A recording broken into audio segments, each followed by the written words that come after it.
Hello and welcome to another Looney Tunes review video. If you are new to the channel, make sure you subscribe to follow my journey to review all 1000 Looney Tunes shorts and give this video a like as well.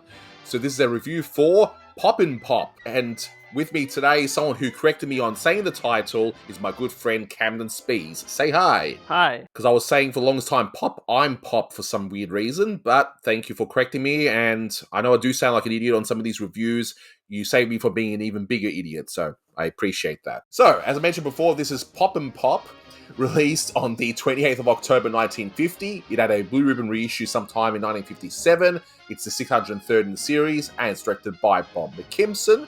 You can find this on the Hippity Hopper DVD set, and it's also on HBO Max in high definition. Now, if you haven't seen this cartoon before, I can't show you the full thing here due to copyright on YouTube, but essentially all that happens is that Hippity Hopper escapes from the circus, and in the meantime, Sylvester is bragging about how good he is at catching mice to his son, and Hippity Hopper is mistaken for being an overgrown mouse. There's really two bits of trivia for this one. The working title for this short is Everybody Hoppy? And that is based actually off of a Ted Lewis reference where he says, is everybody happy? And that's where that would have come from. But more importantly, this is the first Sylvester Jr. short. Now, usually with first appearances, the design is a little different here, where it's basically a giant head on a small body, which I think is hilarious. Right. It would evolve slightly over the years, and the voice is different here. And he doesn't say his catchphrase, of course, which is "My father for Shane." If anything, in the whole short, he's actually proud of his father. So yeah, and in this cartoon, there's certain cartoons where it switches between he's proud or he's not. He wants to get mice, he doesn't want to get mice. They change the premise a lot. But this one is the one cartoon where he's kind of dumb. In fact, he's really stupid. I'm not saying he's moronic, but he's also stupid. He's like Charlie Dog stupid. We all see with what he thinks is a giant mouse feeding this cat, and he basically says, "That's it, Pop!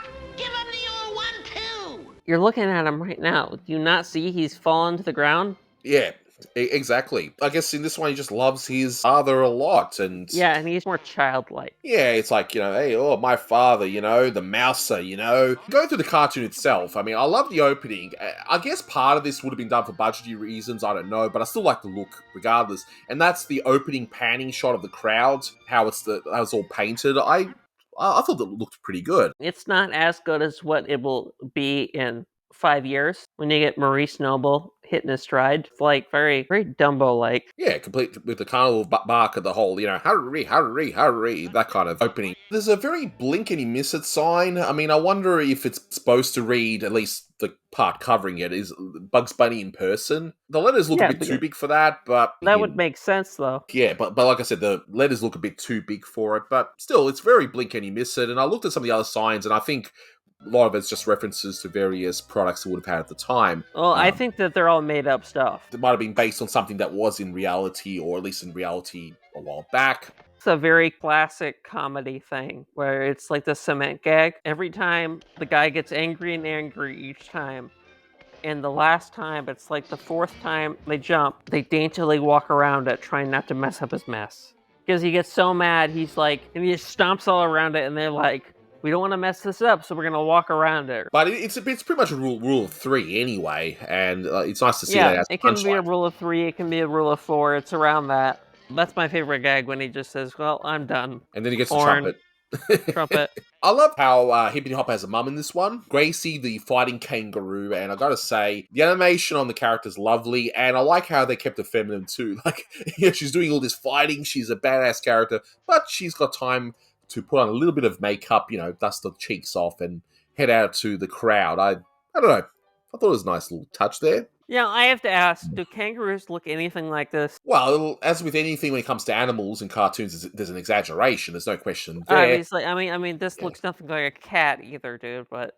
Yeah, but I'd say the kangaroo looks more closer to what the kangaroos are like here. Just exaggerated, unlike, say, Sylvester is being really exaggerated too, compared to what a cat actually looks like. What do you make of that very cheeky joke, the one with Hippity Hopper getting into some women's clothing and then bouncing, well, let's just say in a very interesting way.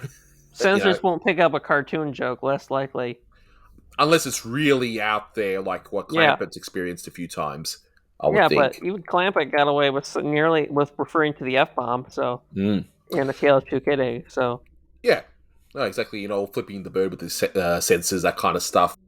But with this one, yeah, I just love how Sylvester Jr. is just looking at his dad with awe, and how he's like, "Yeah, I did all this and all this," and I'm thinking back and going, "Oh, did I?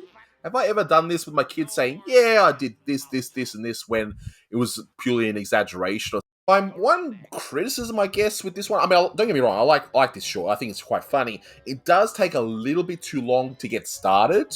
Once you see Sylvester and his son, and for me, that's where the cartoon really starts. I quite like it, and yeah, it's a one joke cartoon. Let's not kid ourselves. It's basically a one joke cartoon. All right, it's basically Sylvester trying to impress his son and to live up to the stories he was telling his son by being up this oversized quote unquote mouse. So as an added bonus, here is a sample of a discussion that both myself and Camden had with Robert McKimson Jr. about this cartoon.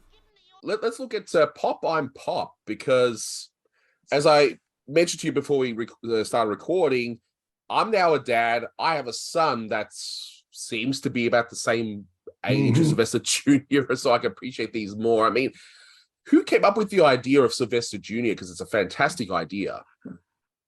He was father, and I think from as you know, Hippity Hopper came out in '48, which was 2 years before, and I think he was looking for Junior to pair off against Hippity Hopper, which is also the son of the of the giant kangaroo, which I'm not the mama kangaroo, let's call it.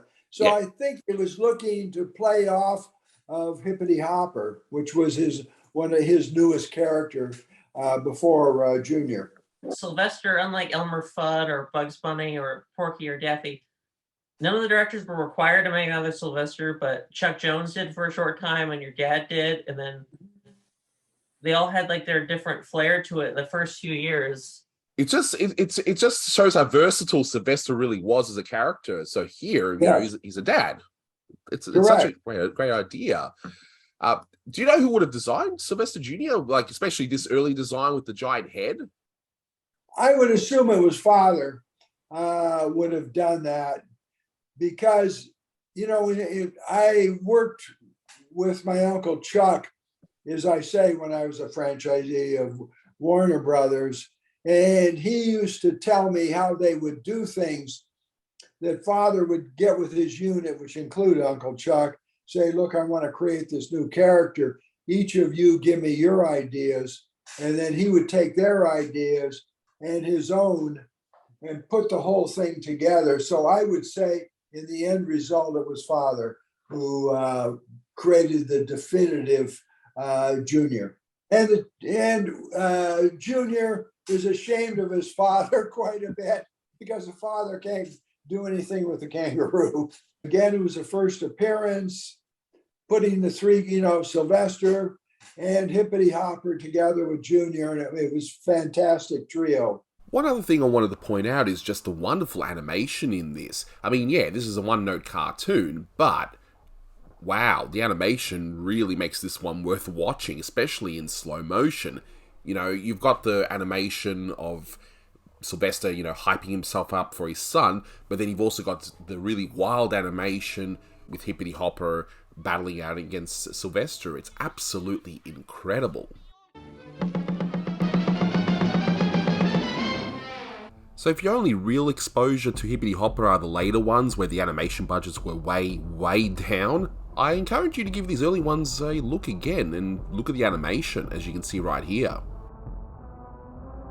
For this short, I'm giving it an 8 out of 10. I think it's a hilarious short, if not particularly memorable. I do prefer Sylvester Jr.'s later appearances, especially ones where he's more ashamed of his father and his father's trying desperately to impress his son. I think those work a little better. But this is still funny. I like it. I mean, what would you rate this one? I would say it's 9.5 or a 10. Okay. I'm just not very harsh with these things. That's fair enough. I just don't want people to think I'm giving, 9s and 10s for just about everything, But look, it's not my go-to Sylvester Jr. short. I enjoyed this one a lot. So that'll do it for this one. Thank you so much for watching, and until next time, take care. Why, I'd turn to him and say, this town's not big enough for both of us. One of us has got to go. Goodbye now.